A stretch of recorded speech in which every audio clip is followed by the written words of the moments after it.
Well, greetings and salutations, everybody. Welcome to the John Campea Show here on my YouTube channel. I'm, of course, your host, John Campea, and it is an honor and a privilege to have you guys joining me here today, as it is every day, as we take a few minutes out today to talk about our absolute favorite things in the world, movies, some television, anything else that happens to come to mind. Listen, guys, here's how today's show is going to go.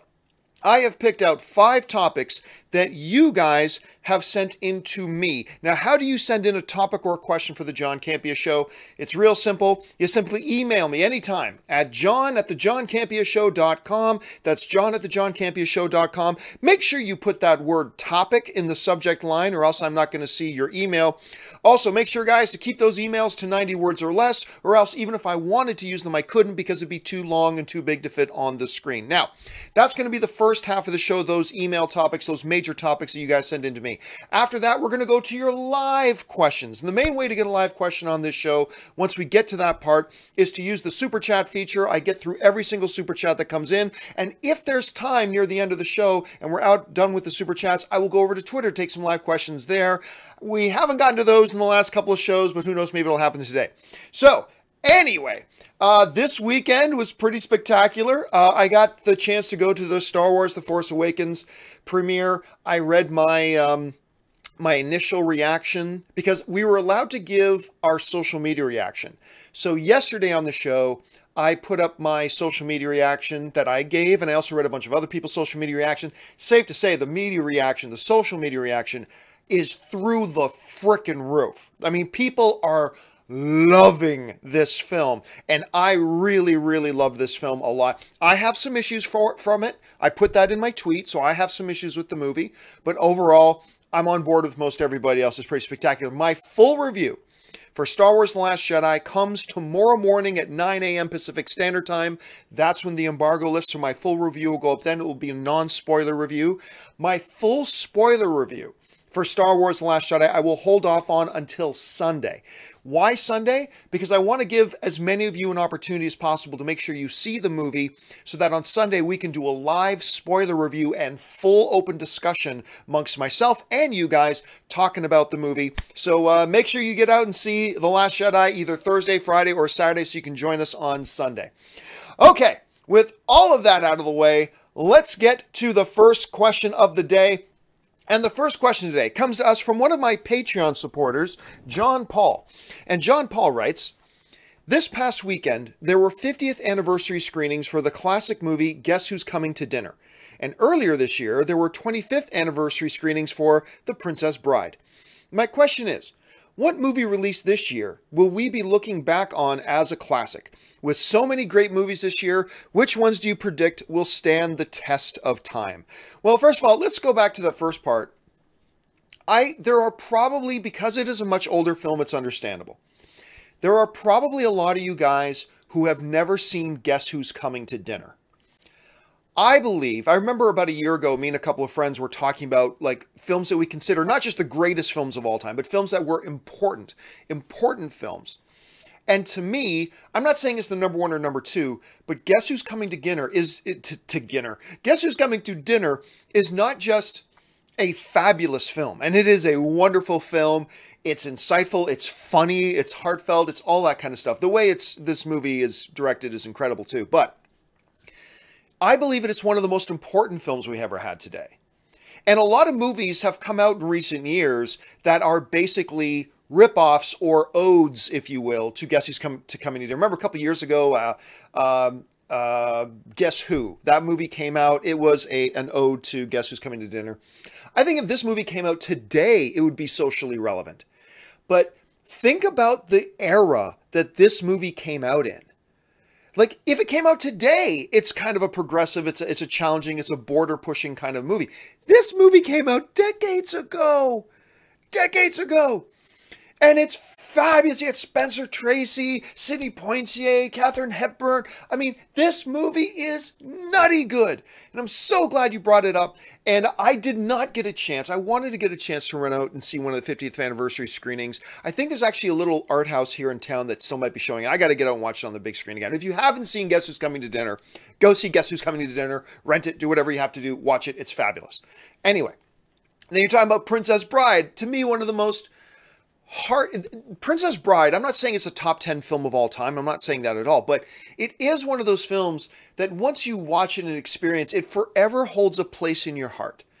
I mean, Guess Who's Coming to Dinner is one of these movies that you and a bunch of friends could just sit around and start quoting all day. Anybody want a peanut? I mean, you could just quote it. You can mention Princess Bride quotes and everybody in the room will know exactly what you're talking about. Inconceivable. Like, everybody will know what you're talking about. That was one of the wonderful things about The Princess Bride. Now, the thing you're asking, though, is what movies that have come out this year will become the next Guess Who's Coming to Dinner, will become the next The Princess Bride? The real answer is it's impossible to tell the year it comes out. You know what I mean? You've got to give it like a couple of years breath before you really know. Like, for instance, to me, what in my top 10 all-time greatest films of all time is the movie The Shawshank Redemption. And it took a couple of years, though, for Shawshank Redemption. Remember, Shawshank Redemption didn't even win the Academy Award for Best Picture that year. It went to Forrest Gump. Forrest Gump is a great film, but you look at most top, like, all-time best movies lists, on 90% of them, Shawshank Redemption places above Forrest Gump. And I love Forrest Gump. Don't get me wrong. I love it. But, I mean, Shawshank Redemption, to me, is one of the greatest films ever made. But it took a few years. It needed to breathe. It's like a fine wine. It takes a few years to breathe and to really see how it settles amongst the populace. Like, I love The Shape of Water. My review is coming out for that later today. I was supposed to put it out last week, but I just got too busy. So I love The Shape of Water. It should probably be a Best Picture nominee, but I don't know if it's the next Princess Bride. You know what I'm saying? I absolutely love Wind River. Love that movie. In my top 10 films of the year. Don't know if it's going to become the next Shawshank Redemption. You know what I mean? It's nothing this year is jumping out at me as this is going to be considered an all-time classic, but it's kind of hard to do that with any film the year it comes out. Like, when The Princess Bride came out, I mean, a lot of people loved it, but I don't know if a lot of us who watched it, I watched it when I was a kid, I don't know if many of us thought, I'm going to be still talking about this movie 20 years from now. I don't know that a lot of us thought that. It needed a couple years to breathe for us to really realize just how special the movie was. So, for me, I'm going to take a pass on the question because I just don't know that we can say that about any movie this year. Maybe we can talk about it again in, say, 2021 and say, you know, what 2017 movies would we consider classics now? That's probably a better time for us to ask. That's just my point of view on it. Maybe you guys have different thoughts. Leave your thoughts in the comments section below. All right, thanks for the question. We move on now to the next topic today. And the next topic today comes to us from BJ Hipp, who writes, Hey, John, I was wondering, you remember the movie Drive? I seem to remember that there were plans for the driver, Ryan Gosling's character, to be in more movies. What happened to that idea? Yeah, Drive is a special movie. I mean, that's a movie that you might have had the discussion at the time when it came out. Will we be talking about this in 20 years? I think the jury is still out on that. But Drive is a really good movie. It's an exceptionally violent movie. I mean, it is a rough, gritty, violent movie, but it's wonderful. It's a great film. Also a movie that is not the movie the marketing promised, because the marketing kind of promised this action kind of film, and it is, Drive is not an action film by any stretch of the imagination. Those of you who've seen it know what we're talking about. As a matter of fact, correct me if I'm wrong in the chat board, guys, but I believe that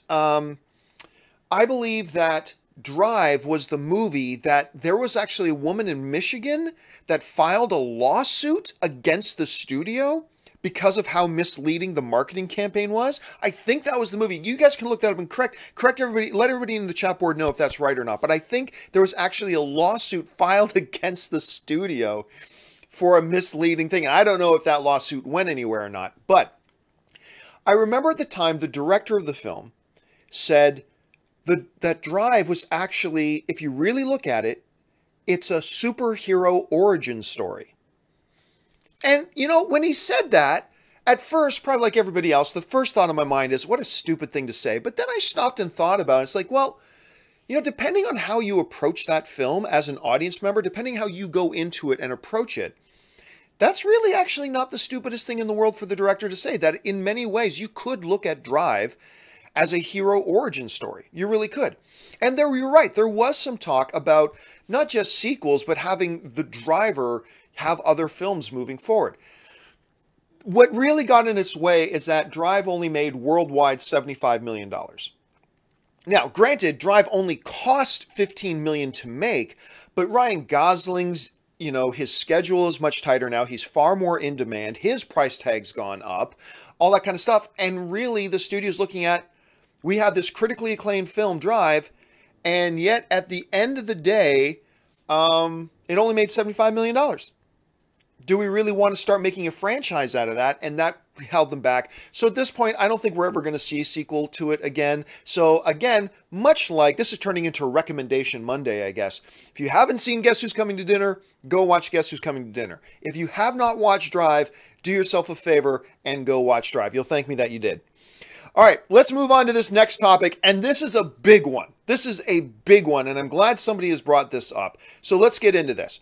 This one comes to us from Paul McElligott, who writes, I've seen YouTube videos quoting a story from Ain't It Cool News, which I still like very much, by the way. It's a fun site, Ain't It Cool News, claiming sources say that Hugh Jackman will return as Wolverine in Avengers 4. When you read the story, however, it only cites 3 unrelated facts. Disney is buying Fox movie assets, Avengers 4 is filming, and Jackman said that he would only return to Wolverine in an Avengers movie.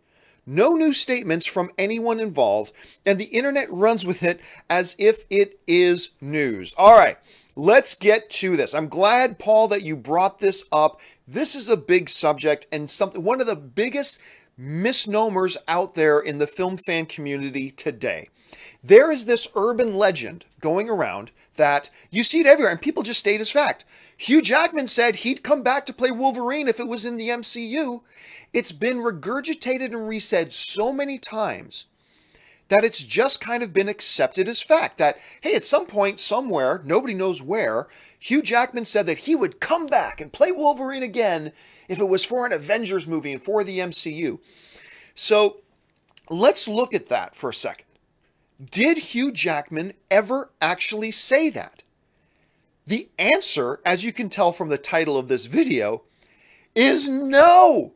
Hugh Jackman never said that he would come back and he would put the spandex back on to play Wolverine again if and only if it was an MCU movie and he got to play with the Avengers. He never said it.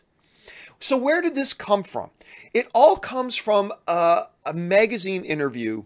I think it was Cinescape magazine that Hugh Jackman did an interview with leading up to Logan. Okay, it was during a promo tour for Logan. Now, eventually, of course, the questions got around to, will you come back? And all this kind of stuff, right? This is exactly what Hugh Jackman said. Pay attention to this because this is important. And also what he said later on in the same interview becomes even more important. All right? A lot of people just want to pick and choose a couple of his words, but let's look at his whole answer.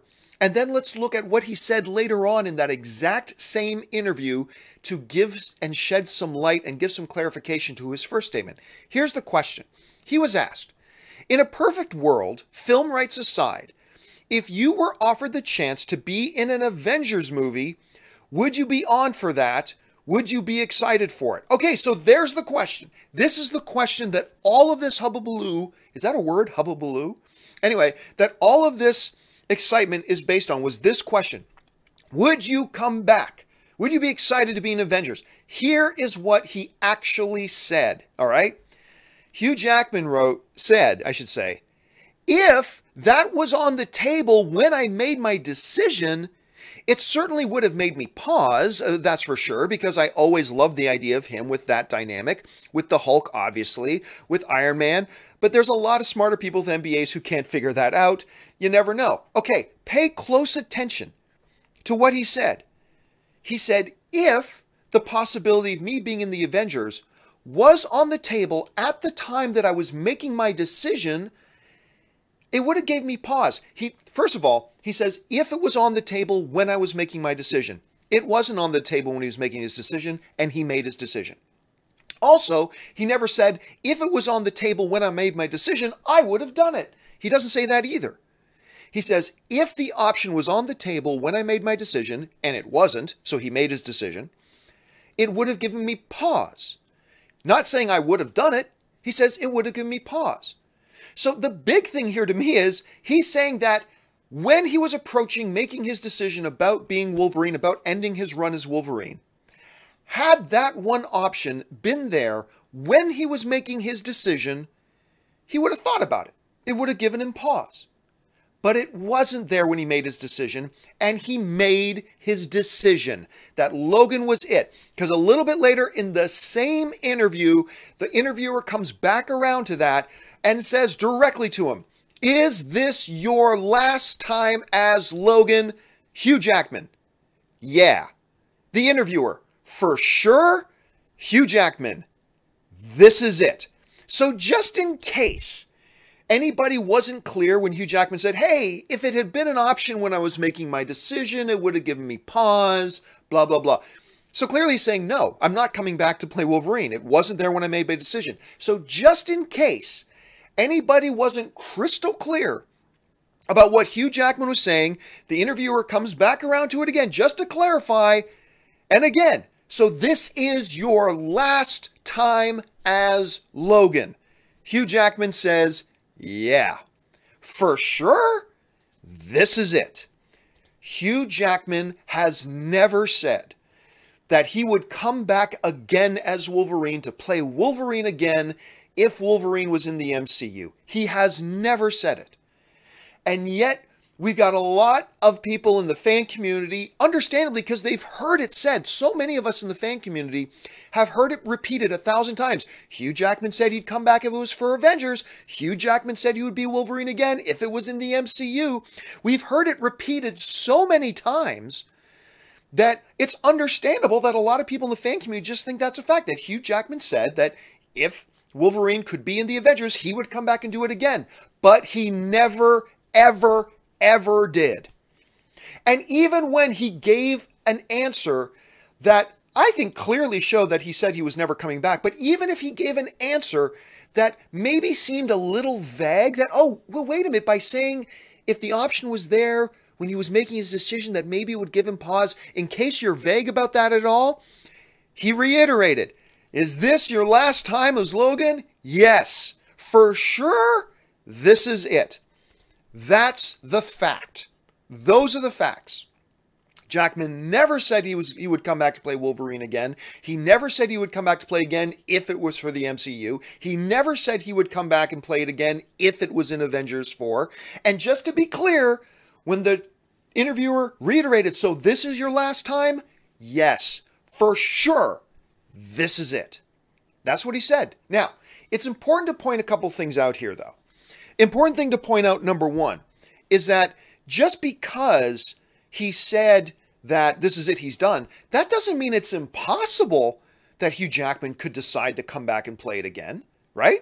I mean, like, remember Jay-Z said, I'm done, I'm not making any more albums, and then he made more albums. I mean, right? So just because he said that doesn't mean it's impossible that he could come back. Anything is possible. I mean, Val Kilmer could come back to play Batman again. It's possible. You can't say it's impossible. It is possible. Val Kilmer, did you see him, by the way, in The Snowman? That movie sucked ass. But Val Kilmer looked a lot better in Snowman, because remember he had packed on a whole ton of weight, was looking very unhealthy. He was looking pretty good in that movie. Anyway, hey, Val Kilmer could come back. Hugh Jackman could come back. He could. It's possible. Anybody could come back to play it, and he could. But what I'm saying here is that it would have nothing to do with anything about Hugh Jackman at one time saying, I'll come back and play Wolverine again if it's in the Avengers. He never, ever said that. Ever. That's the interview it came from. Some people will twist his words up. And again, it's understandable because people have heard it said so many times. We just all assume it as fact, but it's never happened. So do me a favor, guys. If you're in, Twitter discussions, if you're on certain forums or chat boards, and this comes up again, well, guys, Hugh Jackman could come back for Avengers 4 because he said he would come back as Wolverine if it was ever in the MCU. Stop them in their tracks and say, actually, he's never said that. Here's the link to his actual interview, and you'll see that he makes it very clear that he's saying he's done.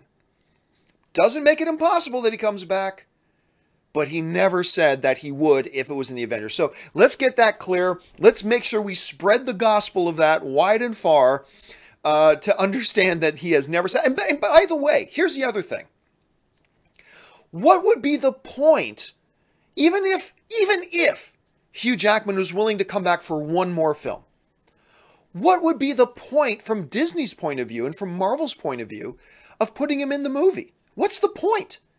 You're starting a brand new X-Men cinematic universe, either associated with, connected to, or in the MCU. You really want to start off with Wolverine where you're only going to have the actor for one movie, and then you're just going to have to recast him again after that? Wouldn't it be 1,000 times smarter to start it with your new Wolverine? Wouldn't that be the smarter thing to do? So, anyway, look, again, I'm not saying it's impossible that it comes back. I would love it if he came back to play Wolverine one more time, but it just doesn't seem to make any sense because he never said he would do it. And why would Marvel want him to do it if it's just coming back to do it one more time and then you just have to recast the actor after one film? It doesn't seem to make sense. Anyway, maybe you guys have a different perspective on this. Maybe you have a different point of view. Do me a favor. I can have my mind changed for sure. Jump down to the comment section and let me know your thoughts. All right, let's move on now. I spent a little bit of a while, but I think this was an important topic. Got to clear up that misinformation that's out there. All right, let's move on to the next topic. And the next topic comes to us today from Bruce Gordon. And Bruce Gordon writes, just watched the first trailer for Ready Player One. So many reasons to want to see this film. But what tugged at my heartstrings were those music notes at the end, which brought back memories of what I love about the movies. I know I've been suckered in by great marketing, but I don't care. Yeah, so the newest trailer for Ready Player One has come out, and I think it's great. Not best trailer of the year or anything like that. What's interesting here is that, as you guys know, one of my big criticisms of certain trailer and marketing campaigns, like Blade Runner 2049, is that the reason Blade Runner 2049 crashed and burned financially is because they never told the audience what the movie was about. You watch all the trailers for Blade Runner 2049, they never actually tell the audience, this is what this movie is about. They never tell the audience that. So when the first Ready Player One trailer came out, I thought it was great. I loved it. But some people said to me, yeah, but John, they're doing the same thing. They're not telling the audience what the movie's about. If you just watch that first trailer, it doesn't let you know anything about what this movie's about. And that's true. But what I said at the time was, yeah, but this is just the first trailer. We got a long time before this movie comes out. I'm sure in the subsequent trailers, they will introduce us to the plot of the film. Sure enough, this trailer comes out, and it clearly lays out, this is what this movie's about. You've got the Oasis. It's like the main financial engine of the world. Everybody's plugged into it. Everybody plays it. And there's a little bit of a Charlie and the Chocolate Factory thing here. The creator and owner of it has died and passed away, and he's hidden an Easter egg, a literal egg inside the game that if you find it, if you get the golden ticket in Charlie and the Chocolate Factory vernacular, if you find it, you assume ownership. You get $1 trillion and or $500 billion, whatever it is, and you are now the owner of the Oasis. So this big race and shoes. That's what the movie's about. And that's all we need to know. And I loved it. And when the Van Halen tune, I can only imagine Mark Ellis's excitement. But when the Van Halen tune starts playing, it's like, yeah. And you see all these great 80s icons in there. I thought it was a lot of fun. I thought it was really good. And of course, it's being directed by Steven Spielberg, greatest filmmaker of all time. So I have a lot of hope for it. I have a lot of faith in it. I have a lot of belief in it. And I'm excited about this trailer. Thanks a lot for asking, man. All right, we move on to the final emailed in topic today before we go over to the live questions. And the final emailed in topic today comes to us from Rick Keir, who writes, "Hey, John, love the show. Thank you so much, Rick. Just wondering, is it too soon for Warner Brothers to announce this new upcoming DC movies after Justice League bombed? They just confirmed some this week at Comic-Con. Your thoughts?" And, yeah. Look, I've been saying, I don't want to spend too much time on this, but I've been saying for whatever. I believe the DC cinematic characters are in a perfect position to reboot. I mean, look, you just finished what you started. You built it up and then you got Justice League. This is a perfect time to reboot. You've got some fabulous directors on board. You've got Matt Reeves getting ready to do this Batman movie. You have so much going for you that this is an ideal time to reboot. But it looks like they're going to be, you ever see that cartoon of that little dog sitting in a cafe and the building is burning and the little dog just going, this is fine. Nothing's wrong. Everything's fine. Meanwhile, the flesh starts to burn off his face. He still goes, nope, no problem here. Everything's fine. That's Warner Brothers with DC right now. Everything's fine. Everything's fine. Nothing's wrong. Everything's good, everybody. Then the band plays on as the Titanic sinks. So what happened was, it looks like they're digging in their heels. Warner Brothers is digging in their heels. They're not going to reboot. They want to continue down this path of failure. And they did it by announcing, here's the thing. They've announced a bunch of movies that still, some of them do, but some of them still don't have directors. They certainly don't have release dates, but they keep putting them up with title cards and saying we're doing this movie. I'm going to jump over here. Here's a list of the movies that have been mentioned. Let's see here. That's not the one I wanted. This is the one I wanted. Okay. So this is coming to us from Heroic Hollywood, who wrote, despite the fact that Justice League was a critical and commercial disappointment, Warner Brothers seems to be moving ahead with their previous plans, all while assuring fans that there's more to expect. The first film that was revealed, this is, by the way, at a Brazilian Comic-Con, they revealed that Wonder Woman 2 was coming. They also confirmed Aquaman, which they had to do because, you know, even though I say reboot, even I say you have to release Aquaman. You already shot the damn thing. You've got to release this film. So that thing is absolutely coming. Okay, so we've got Aquaman. It was going to come out for that. Then, of course, they did the title card for Flashpoint. They're still moving ahead with that, apparently. Then they did one for Justice League Dark, which I think is an outrageous mistake that they're doing this. They don't have a director announced to it yet or anything, but they're still saying they're doing it. Then they're talking about Suicide Squad 2. They're still talking about Batgirl and Batman. And they also did a title card for Green Lantern. Now, as pointed out in this article, what was not mentioned was the Cyborg movie that they talked about. The other Suicide Squad-centric films, including Gotham City Sirens, not mentioned at all. The solo Harley Quinn movie that Margot Robbie herself has been talking about. The Harley and Joker movie that Jared Leto confirmed they were working on. As well as the Joker origin movie that we already know that Martin Scorsese was on board to produce. Black Adam's solo film, which they had said was working, not mentioned. That's look, they've got The Rock on. They've been talking about, oh, now we've got this right or whatever, and they don't even mention the Black Adam film. To me, Warner Brothers with DC now is turning into a dumpster fire. They are so directionless. They are so leaderlessness. They are so lost.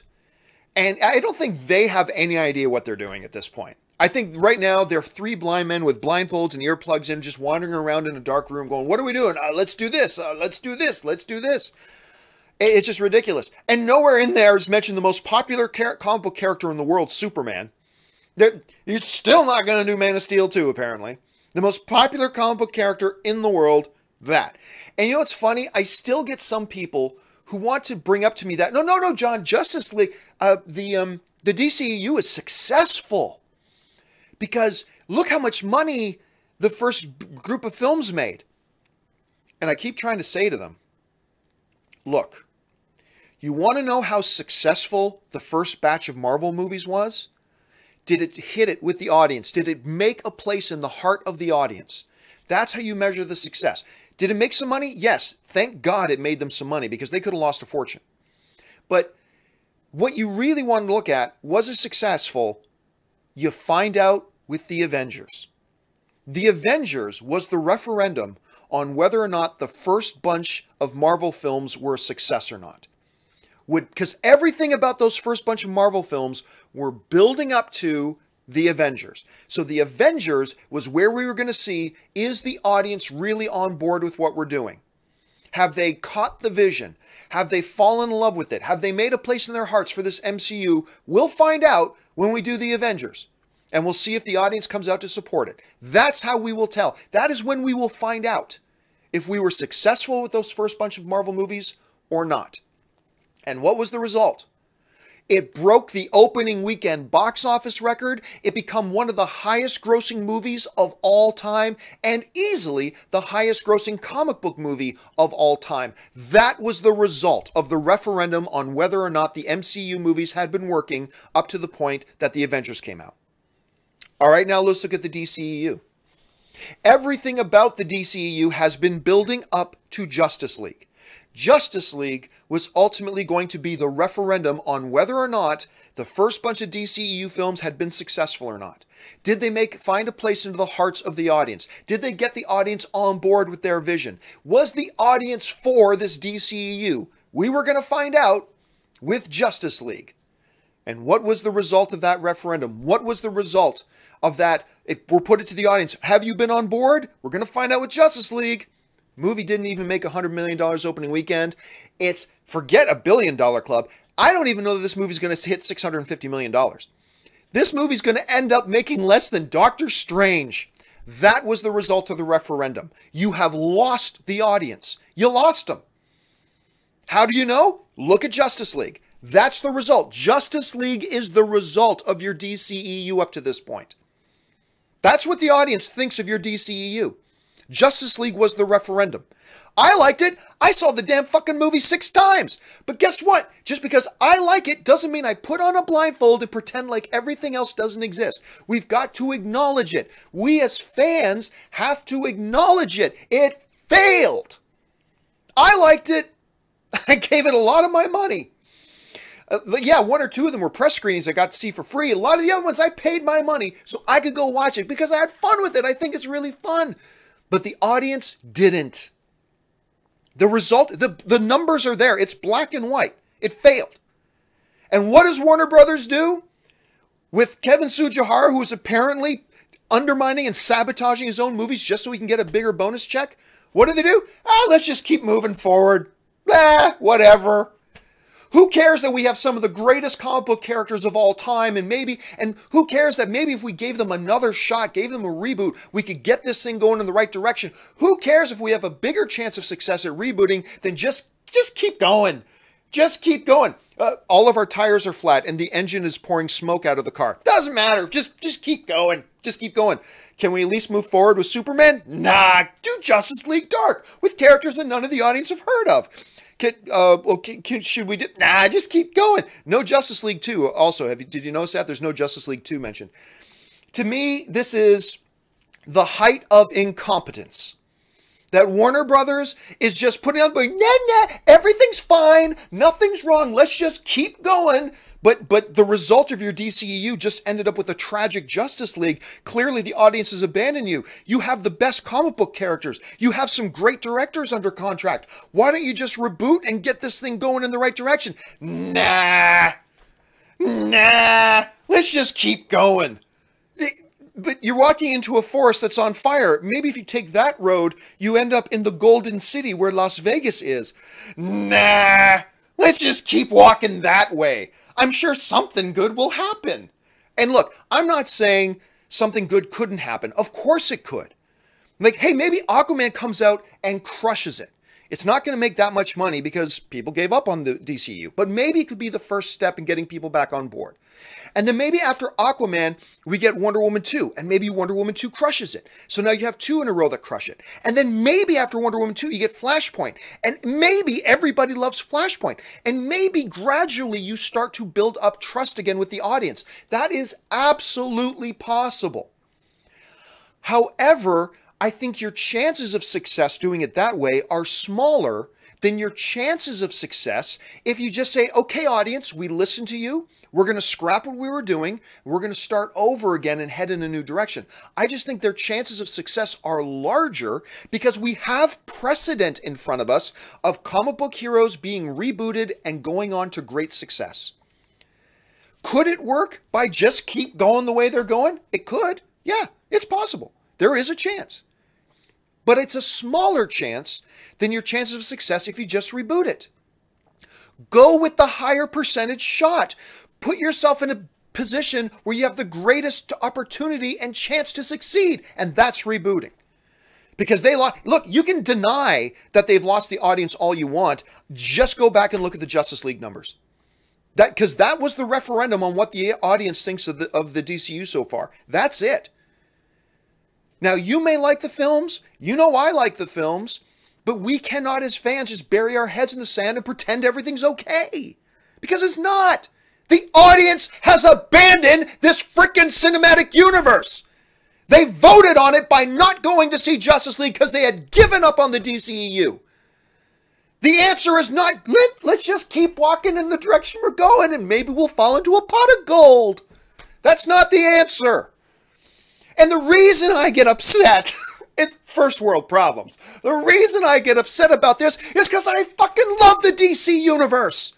I want them to make good movies that everybody loves. I want to be able to go and have conversations with my friends where my friends talk about the MCU.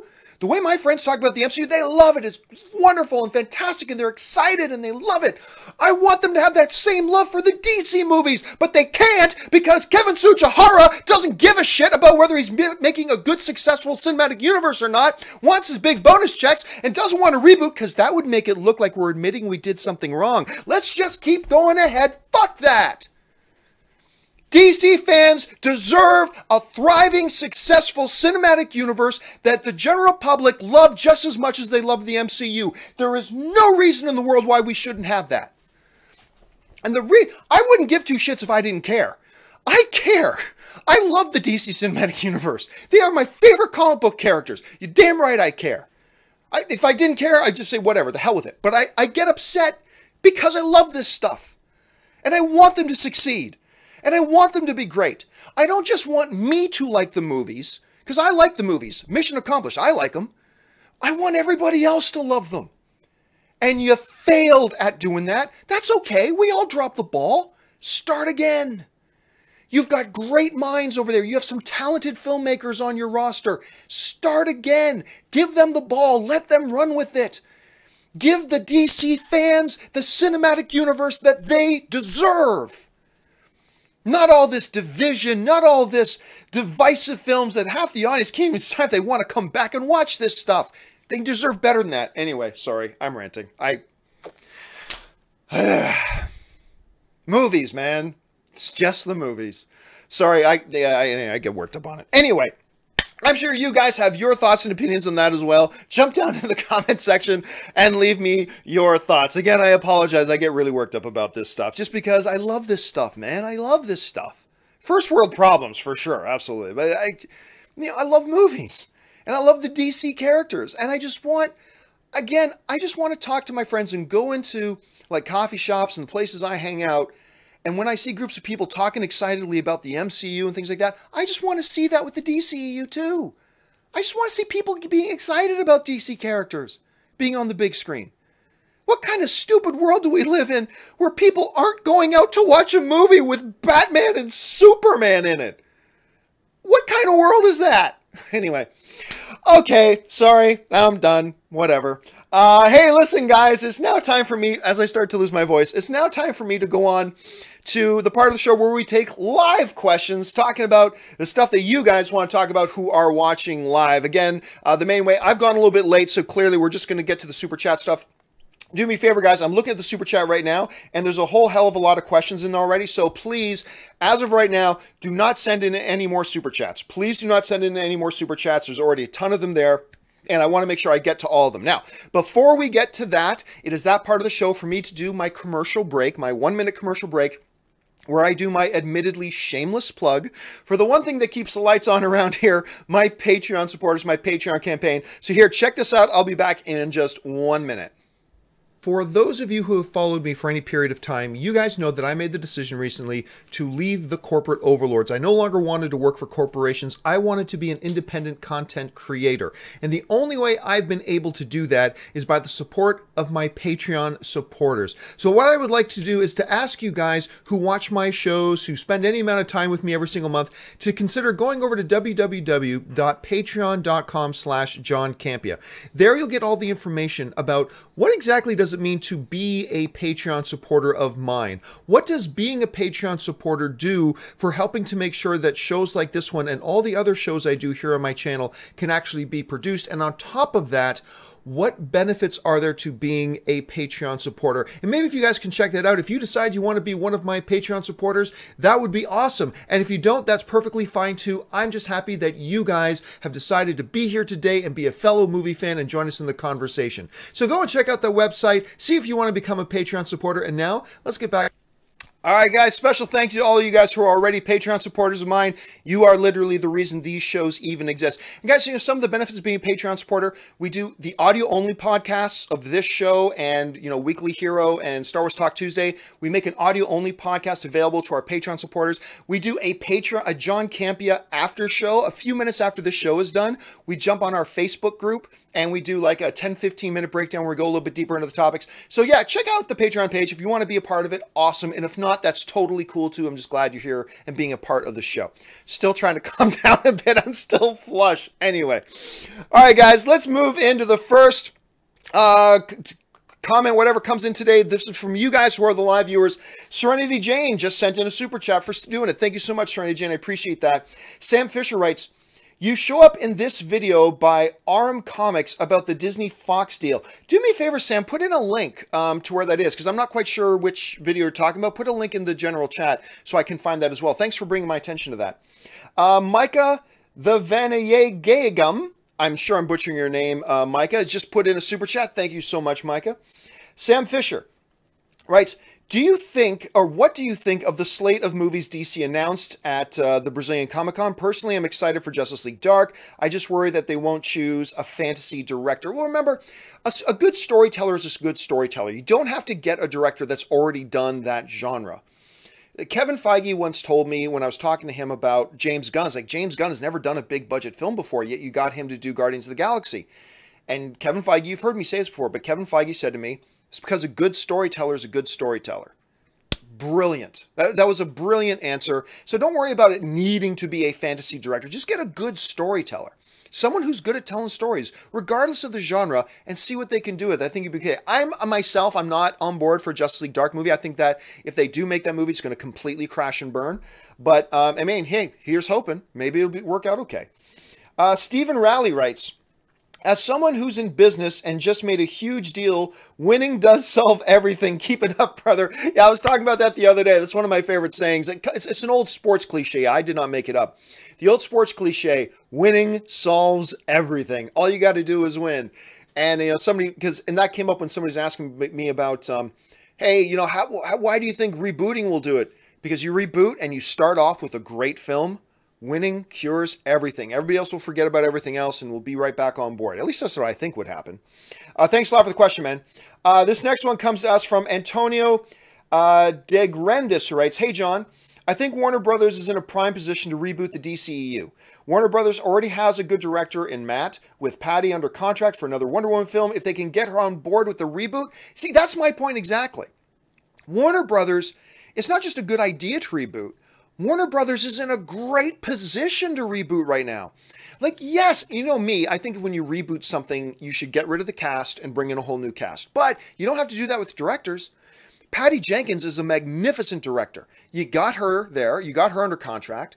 You got Matt Reeves under contract to do some Batman films. You're already starting with some great storytelling directors. You're in a great position to reboot. And that is one of the things. I agree with you totally, Antonio. They're in a great position to reboot. Sam Fisher writes, Ready Player One trailer thoughts. Well, I already gave those to you. Like, I think the trailer looks great. I think the second trailer was a great follow-up trailer to that first one. It gives us some insight into the story of the movie. So yeah, I'm all on for it. I like it a lot.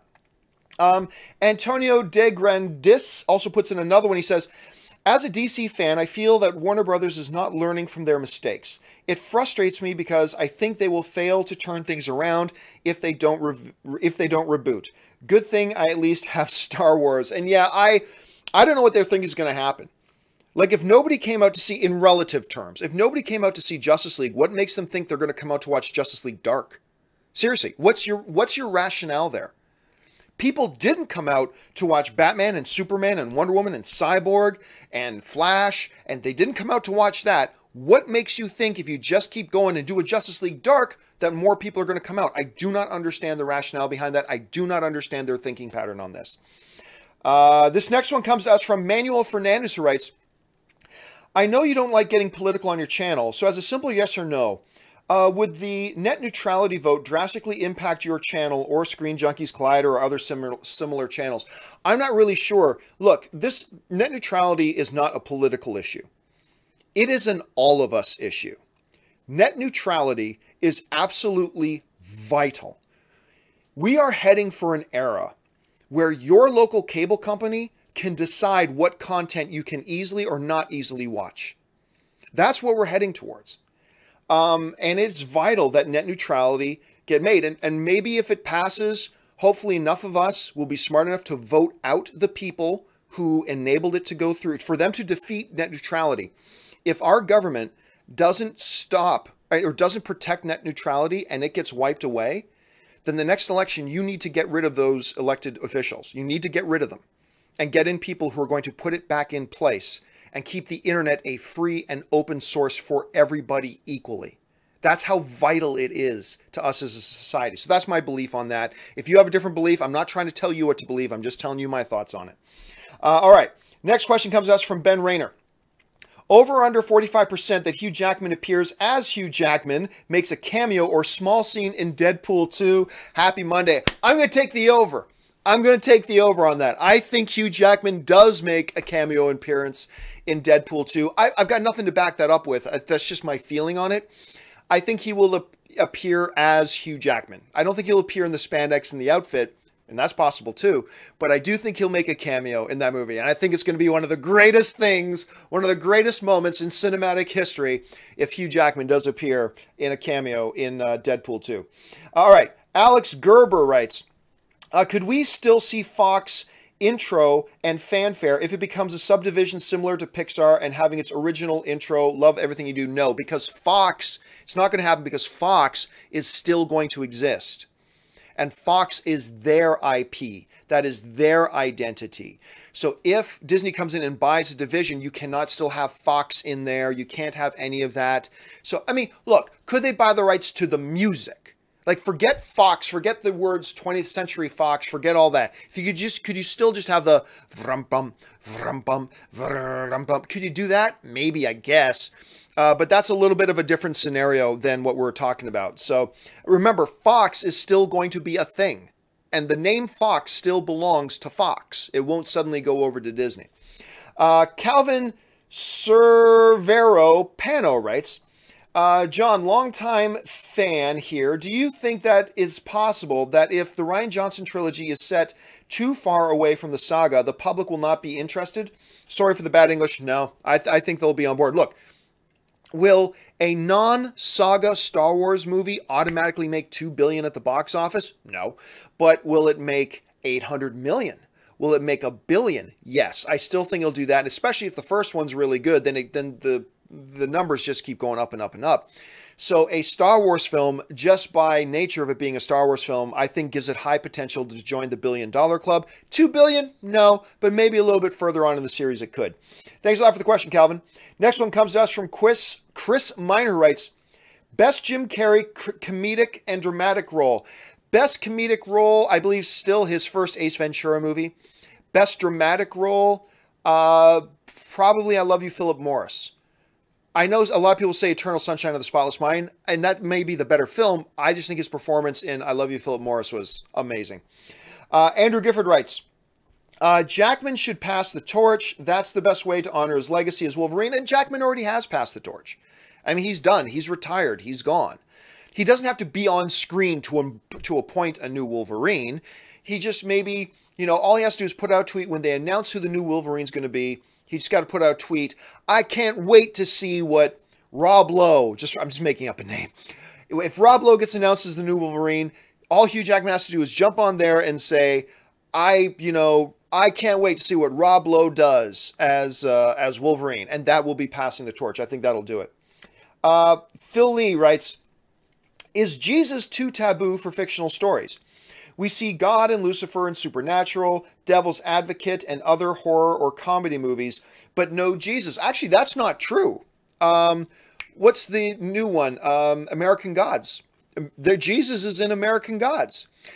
Look, whenever you're dealing with anything of a religious nature, you do have to be careful about how you deal with it and how you do it. I believe the way Supernatural deals with it is fantastic. I believe that the way American Gods dealt with it is fantastic. But generally speaking, that is a tough one to do, because if you can say God, and that can be applicable to just about anything. You say Jesus, that's getting more specific about one certain belief system.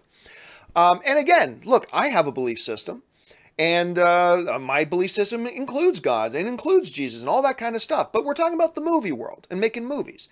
And so you do got to be careful about stuff like that. So, but don't say that Jesus doesn't appear in a lot of stuff, because again, American Gods is a very popular show right now, and he does make an appearance in that, has a significant role in that.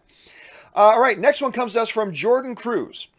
And Jordan Cruz writes, what is the deal with Man of Steel 2? You think it will happen? Also, shout out to my brother Regan.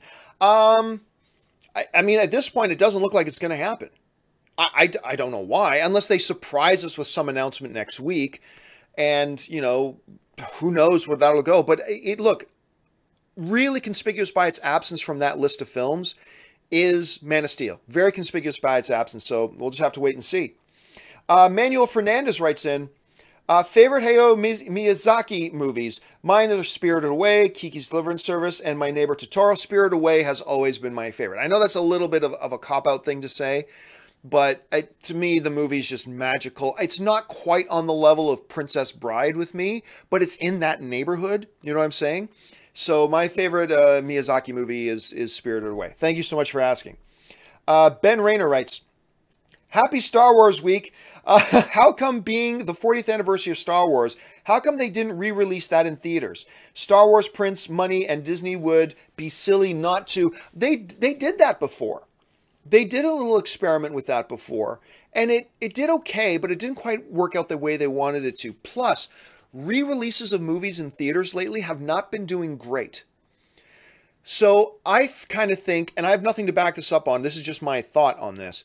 I kind of think that probably what their thinking process is like, you know what, let's just keep the attention on The Last Jedi. Let's just keep the attention there. Let's not worry about putting our money and resources and time and energy and effort into something else. Let's just keep it on The Last Jedi and move forward from there.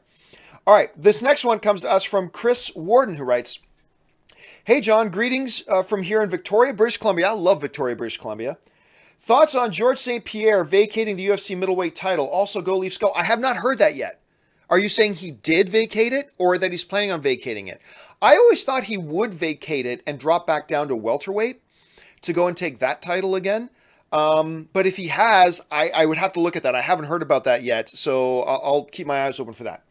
All right, Ben Rayner says, my guess Logan will be a classic in years to come. It's got the potential.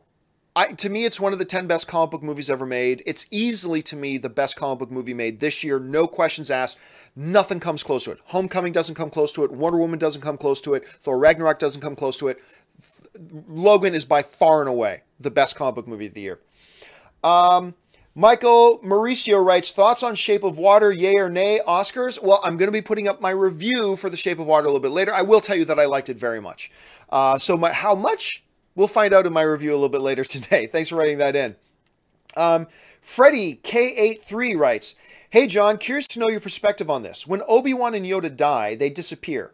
Why doesn't Qui-Gon disappear in Kenobi's arms? Well, in Star Wars Clone Wars, they kind of throw in a storyline there where Yoda goes on to learn the secret of becoming one with the Force if you're a Jedi when you die, and then being able to commune from the Force after you die.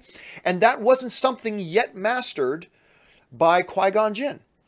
And I think Obi-Wan and Yoda become the first ones to master. That's why at the end of the prequels, Yoda says to Obi-Wan, I have some training for you. So something that you can master. So he does it, Yoda masters it. I don't know if that's 100% true, but that seems to be the way they kind of set that up. All right, thanks for the question. The next question comes to us from Xavier Griffin, who writes, question, if Marvel gets the rights back to the X-Men, does this also mean that they get the rights back to Big Black Wings? I love Big Black Wings. I'll be honest with you, Xavier, I'm not even familiar with what that is. I'm not familiar with what that is. I admit it. I could sit here and pretend and fake that I know what it is, but I don't know what it is, so I can't properly answer your question. I can tell you this. Anything that Fox currently holds that is a part of the overall X-Men universe, if they get that back, they get everything back. So I can tell you that much. Thanks a lot for the question, Xavier. Andrew Gifford writes, next Wolverine could have the yellow spandex to distinguish him from Jackman. God, I hope not. I hope not. Look, there are certain things that work well on a printed comic book page, and there are things that do not work on a movie or television screen. That yellow spandex would look stupid AF. it would look stupid as hell. I don't want it. I don't want it at all. I love the classic Wolverine. I love reading him in the comic books. I love looking at him in the cartoon shows. But in a live action environment, that outfit will look silly as hell. So, no, I don't want it. But, hey, it's possible. Maybe they could do it. Rob McDonald says, how are the Porgs? Are they the new Jar Jar? You know, I'll tell you this much. I'll put it in my review tomorrow. The Porgs could have gotten really ridiculous really fast, but they're adorable. They added to the movie. Everybody that I was at that screening with loved the Porgs. Everybody loved the Porgs. So I'll tell you that much. Agalisasis writes, hey, John, big fan from Norway. Thank you so much. What's your top 10 superhero films of all time? I'm not going to go into top 10 lists here. I have put out on video and in previous shows top 10 superhero lists of all time, but I can't sit here and go through big top 10 lists and stuff like that. That would take up like 15 minutes of discussion, so I can't do that. I'll tell you a couple off the top of my head. Avengers is in there. The Dark Knight is in there. Logan is in there. The Man of Steel is in there. The original Thor movie is in my top 10 as well, by the way. Civil War is in there. So for the rest of them, you're going to have to go and find that list yourself. Thanks for bringing that up, though. Vicky Jackman writes, John, love your show. Thank you so much, Vicky. Civil War, other than Vision, who put the coffee grounds in the disposal? This has bugged me since I saw it. I have honestly never given it a second thought, but it is a mystery for sure, and one that should be uncovered. Maybe somebody should do like a big 5-part video series on who put the coffee grounds in the disposal that Tony was complaining about. I have no idea. If I had to guess, I'm going to guess that probably the one guy who would be a nemesis to Tony, and that would be War Machine. War Machine. War Machine did it. He's the one who put the coffee grounds in there. All right, next question. Manuel Fernandez writes, here's an idea. John Wick and the Transporter are in the same universe. How awesome would that be? Look, don't get me wrong. I don't think that's that awesome of an idea, to be honest with you. I just do not think it's that awesome of an idea. To be really quite frank with you, I don't know that that would work. I don't know if that would be a good idea or not. I just don't think it's something they should do. All right, let's move on here. And the next one, Christos Siokos just puts in a super chat. Thank you so much. This next one comes from Crimson ID4, who writes, so with the Disney/Fox merger going on, I'm surprised no one's discussed what would happen with a Fox animation company, Blue Sky. Would they be kept under Lasseter's successors, spun off, or dissolved? Good question. Nobody knows. Because remember, it's not just the movie division. There's a whole lot of Fox's assets that would transfer over, like including Fox's their percentage of ownership of Hulu would also go to Disney. What does that mean for Hulu? Like seriously, Disney, I believe, owns 30% of Hulu. Fox earns 30% of Hulu. If Fox moves over their 30% to Disney, Disney is now a majority owner of Hulu, but Disney has their own streaming service coming out in 2019. What do you do? What do you do with that? I just don't know. There are so many questions that are hanging in the air about what happens if this merger goes through and if Disney ends up with them, or what happens if Comcast and Universal ends up with them. So many questions. But like, I have a feeling Blue Sky Studios would just disappear. That's my guess. My guess is Blue Sky Studios would just ultimately kind of disappear and they wouldn't do anything with it. All right, going to keep moving here now. Alan Gonzalez Cordova writes, what do you think about the Ready Player One now that we have a second trailer? I kind of addressed that earlier today. I've got high hopes for it. I'm excited about it. I think the trailers look really good. It's being directed by the greatest filmmaker of all time, Steven Spielberg. So, like I mentioned earlier in the show, those are my thoughts on it. Thanks for bringing it up. Egg Alissasis, once again, just puts in a super chat. Thank you so much. Vicky Jackman writes, Coffee Grounds question. I forgot to say you couldn't choose Vision. I got it. I still think it's Rhodey. I still think it's War Machine, Vicky. Nick Smith writes, what are your thoughts on the Claire Temple character in the Marvel Netflix shows? I don't like her. I feel she's annoying and forced. I gotta tell you, I like her. If you're talking about, if we're thinking about the same character, and that's the Rosario Dawson character, I think she's great. And I think she's become like a connective thread to all the Netflix shows. And I dig her. I really do. And I think she's a good, solid love interest for Luke Cage. Yeah, I don't know what to tell you. I mean, look, That's the beautiful thing about these shows and movies, man. It's all subjective. And if this character doesn't work for you, that's totally fine that she doesn't work for you. I got to say, I think she's one of the stronger things about the universe. She's kind of the Nick Fury of the Netflix show. She's kind of that connective thread that runs through most of them. She didn't pop up in Punisher, but she pops up in all the other shows, so I kind of like her. Let's see. TJ Thomas writes, love the show. Just for John, Rian Johnson's new trilogy will center around Jar Jar Binks. Oh, God. Oh, God. Then that's when I abandon being a Star Wars fan. And the day that happens, dear heavens, why would you say that? Why would you say that? Why do you want to be hurtful? Who hurt you? Why do you want to be hurtful to other people? Anyway, Andrew Christie writes, how do you think AT&T buying Time Warner will affect Warner Brothers? Love your show, John. I became a Patreon supporter for you a few days ago. Thank you so much, Andrew. Appreciate that. Look, the AT&T takeover of Warner Brothers, you never know. Here's an example. When I worked at AMC Theaters, we had this big Chinese company buy the chain, AMC. I think the name of the Chinese company was Wanda. Wanda, W-A-N-D-A was the name of the company. And we didn't know what would happen. How much changeover would there be? And you know what happened? Nothing. They didn't change a thing. As a matter of fact, my division got actually an increase in our budget, which was great. But like we were thinking, will they overhaul everything? Will they replace the board? Will they clear everybody out? Well, nothing changed. Nothing happened. We have seen other corporate takeovers where everything changes. And the whispers are, if once AT&T takes over Warner Brothers, like for instance, the CEO of Warner Brothers, Kevin Tsujihara, could be out. Which is why that article in the Wrap was suggesting that Kevin Tsujihara didn't let Justice League be pushed into 2018 because he didn't know if he would be the CEO anymore in 2018 when it came out, and he wanted to make sure he got his bonus from Justice League, so he made sure it was released in 2017. I hope that story's not true, but that's the report from a Warner Brothers insider. I hope it's not true. Anyway, so we'll just have to wait and see what happens when it goes through, man. Anything can happen.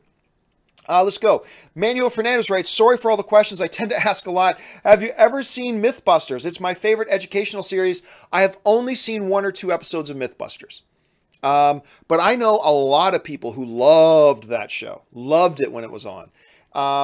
I saw a couple of them. I liked it, but I never made it a point of mine to go back and watch them again and again. But you're not alone, man. A lot of people love that show. Cobra writes, did The Last Jedi make you excited for Rian Johnson's trilogy? Well, look, I was already excited for Rian Johnson's trilogy. Let's just be clear about that. Did it make me more excited for Rian Johnson's trilogy? Yes, it did.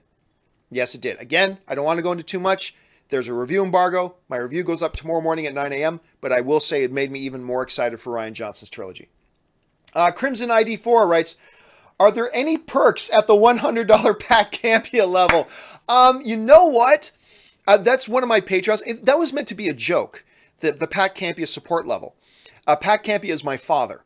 So I kind of put that in as a joke saying, come on, Dad, support me. And by the way, Pat Campea has not yet supported or joined the Pat Campea level support level. I just want to let you know that, Dad. Anyway, but the craziest thing happened. Like 4 or 5 people, amazing supporters, signed up for it anyway. Even though there was no specific perk to being a $100 a month Pat Campea supporter, a couple of people wrote to me. One of the guys just wrote to me, said, John, I've been watching you for like 5 years. I've literally spent thousands of hours watching you. You've been entertaining and informing me. I want to contribute. I want you to keep going, and I want to help other people discover this as well, blah, blah, blah. And they contribute $100 a month, which is crazy. So no, there are no special perks, but I kind of feel like I should come up with some kind of special perk for people who donate that much, because these guys are just amazing what they do for this channel. So thank you so much for bringing that up, Dad. Anyway, Luke1234 writes, does Anne own a Slave Leia outfit? Yes, she does, as a matter of fact. I'm not going to tell you anything more about it. I'll just tell you that she does. Sci-Fi Man 24 writes, I enjoy your shows. I've been here since AMC. Thank you so much, Sci-Fi Man. What do you think about if Kylo Ren kills Luke and Leia? I think Luke should continue on into the next film series. Well, Sci-Fi Man, I can't even begin to answer that question because I've seen the movie, and anything I say could give away what is or is not in the movie. So thank you for sending in the super chat. But I hope you understand that is a question I can't even try to answer in any way, shape, or form. So I have to slowly back away and not answer that question. But thank you for sending it in. See, Oz Kabad writes, idea. Rebooted X-Men being brought into the MCU by the IG accidentally warping reality, causing mutations, blah, blah, blah. No. You're going to lose the audience. You try to get into that type of inside baseball stuff with that comic book fans are adjusted to, but movie fans are not. I think you're going to lose the audience, to be honest with you. There's a way to do it. I just don't think that's the way to do it. Not at all. Plus, they already wrote these movies. These movies were written and set in stone before it ever became a possibility that Fox could get back the X-Men thing. They're not going to go in now change up their movies. They're already shooting the movies. So I just think that's too inside baseball. It's not a good way to do it, in my opinion. Maybe it would work for a Saturday morning cartoon show, but for a feature film that you're trying to get the audience on board with, I don't think that would work, to be honest with you. Maybe One Name writes, who would be your top choice for a new Wolverine?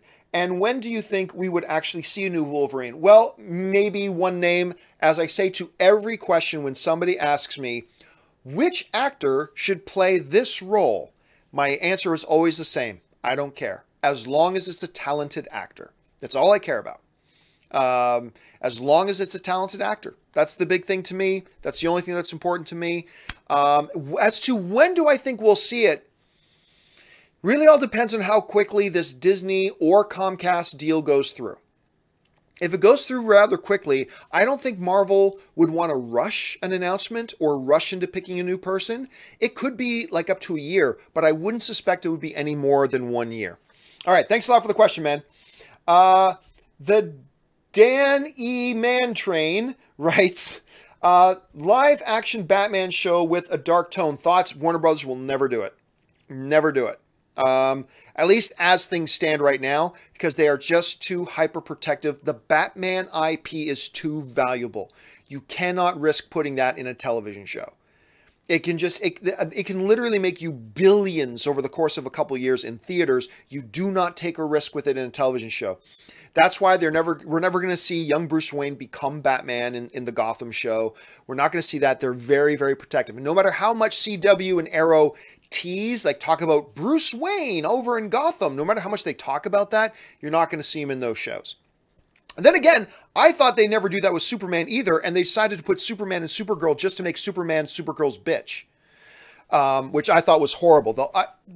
Anyway, I'm not going to rant on that, but it just pissed me off that the way they brought in Superman, the most iconic superhero of all time, they brought him into Supergirl just to put Supergirl over, to make her look good compared to him, to make Superman diminutive, to make Supergirl look good. I hated that they did that. Pissed me off to no end. Next one comes us from Tony Bush. I feel as if the Angelina Jolie directed First They Killed My Father should be nominated for Best Picture. Can streaming movie even be considered? Yeah, absolutely. Streaming movies are absolutely considered. All they have to do to qualify for the Oscars, the way the rules currently work, to qualify for the Oscars, all you have to do is play in one movie theater in Los Angeles and play in one movie theater in New York, 2 movie theaters, that's it, for I think 1 week. If you do that, you qualify for the Oscars. That's all they have to do. So if they think their movie is Oscar worthy, all they got to do is drop like $2,000 or $3,000, rent out a little movie art house theater, studio, whatever in LA, rent out a theater in New York for 1 week to play that movie, and you're good to go. And their movies can be nominated. Absolutely. Sebastian Trillo writes, you think Warner Brothers had to put Zack Snyder as credited director, or was that a strategy as they knew Justice League was not that good and they wanted to protect Joss Whedon? I don't think Joss Whedon ever wanted his name attached. And even then, look, I've mentioned this before. If you have a situation where you have a director on, and then for whatever reason another director has to come in and do some stuff, Warner Brothers doesn't get to decide. Warner Brothers has no authority to decide who then is the director of credit. That decision has to be made by the Directors Guild of America, if they want to bring it. So let's say Joss Whedon did want to be put on as a director on the film. Well, then it has to go to the Directors Guild of America. And the Directors Guild of America, they have a set of criteria. They look at the situation and they will make a judgment. If nobody wants to bring it up or causes a grievance, and Joss Whedon didn't even want his name on as the director, then there's nothing to decide and everything just stays as Zack Snyder. But ultimately, in these types of situations, once again, if there's any question, the studio doesn't get to decide who the director of credit is. The Directors Guild of America does. And that's an important thing to understand. Because we're going to have the same issue come up with the Han Solo movie with Ron Howard and Lord and Miller. Who gets director's credit? That's up to the Directors Guild of America, to be honest with you. All right, last couple of ones here. I'm going to go through quick, and then we're going to have to wrap today up. Luis Blanco writes, favorite Christmas movies. Mine is A Christmas Carol. Mine is A Christmas Carol from the 1950s. It's the one I watch every year. Or was it early 1960s? It's the one with Alistair, something Alistair. I can't remember his name now. But I watch it every year with my mom and at my family's house during Christmas. That's my favorite one. Collins Tiki Zone writes, hey, John, what type of licensing hurdles did WB have to go through for Ready Player One? Thanks and keep up the good work. Honestly, I have no idea. Because that conversation has come up many times with me and my friends. Like, how the hell did they get the rights to put this in the movie? Like, I don't know. I am very curious to find out, though, because there's a hell of a lot of intellectual property just in the trailer for Ready Player One. Like, you got Voltron, and you got the Iron Giant, and you got, like, all these different, you got the DeLorean, and you got, like, hundreds of things in there. How did they get the rights to that? I am dying to find that out, but I do not know the answer to that right now. It's a great question, though. Sam Fisher writes, didn't I read the email questions in the description before? Oh, I didn't read the email questions in the description before I sent in my super chats. I'm sorry for making you answer the same question twice. No problem, Sam. Totally understandable. Thank you for supporting the show. That's all that's important. Tony Bush writes, Superman to be a mentor in Shazam. Film like Iron Man and Spider-Man Homecoming? Hey, it wouldn't be a bad idea. I haven't seen anything that suggests that's actually going to happen other than unfounded rumors, but that wouldn't be a bad idea.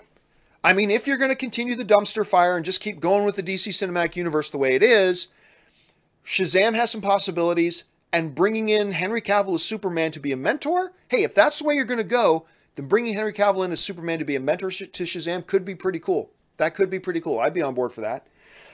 Andrew Christie writes, consumer tech is so good these days, anyone can make and distribute high-level content. How do you think this will eventually affect the industry? Andrew, that's such a big question that I can't spend 15 minutes talking about it. I will say this, though. 10 years ago, the concept of me doing a worldwide broadcast of an entertainment show with the type of production quality, whatever quality I have, that I can bring up graphics, and I can bring up, I can bring up sidebars, and I can then go, look at live viewer stuff that's coming in. The idea 10 years ago that I could pull something like that off is ridiculous, yet here I am doing global broadcast stuff. I use what would have been considered a few years ago a cinema-worthy camera to shoot these shows. So the technology is going to change everything. It always does. And how it's going to change the industry as it is right now, that's a probably topic for another time.